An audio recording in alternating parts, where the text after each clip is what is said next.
અમદાવાદથી મહત્વના સમાચાર જે અમદાવાદમાં હજુ તો ચોમાસાની ઋતુ પહેલા શહેરમાં ભૂવા રાજ શરૂ થયો છે। અમદાવાદ શહેરમાં વધુ એક ભૂવો પડ્યો છે। સીટીએમ 4 રસ્તા પાસે બ્રેકડાઉનની ઘટના બની છે। અમદાવાદ શહેરમાં ભૂવા રાજ હજુ પણ યથાવત છે। વગર ચોમાસે હાલ ભૂવા પડી રહ્યા છે અને ફેબ્રુઆરીમાં જો કે આ જ સ્થળ પર બ્રેકડાઉન સર્જાયું હતું અને ફરી એક વખત અહીં આ ભૂવો પડ્યો છે અને કોર્પોરેશને માત્ર અહીં બેરિકેડિંગ કરી અને સંતોષ માન્યો છે।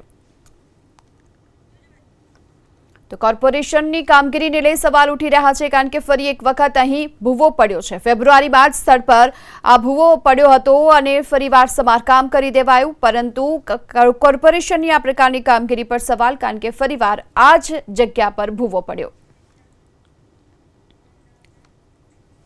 સાવરકુંડલાના જાબાળ બાઢડા વચ્ચે ટેન્કરે પલટી મારી। પીપાવાવથી જૂનાગઢ તરફ પેટ્રોલ ભરીને જતા ટેન્કરે પલટી ખાધી।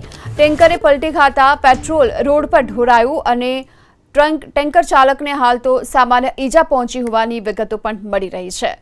અમરેલીના સાવરકુંડલાના જાબાળ બાઢડા વચ્ચે ટેન્કરે પલટી મારી। પીપાવાવથી જૂનાગઢ તરફ પેટ્રોલ ભરેલા ટેન્કર જ્યારે પલટી ખાઈ ગયું તો તેના કારણે રોડ પર પેટ્રોલ ઢોળાઈ ગયું હતું। રૂરલ પોલીસ અને રાજુલા નગરપાલિકાની ફાયર વિભાગની ટીમ ઘટના સ્થળ પર પહોંચી હતી અને આ અંગે તપાસ હાથ ધરી છે।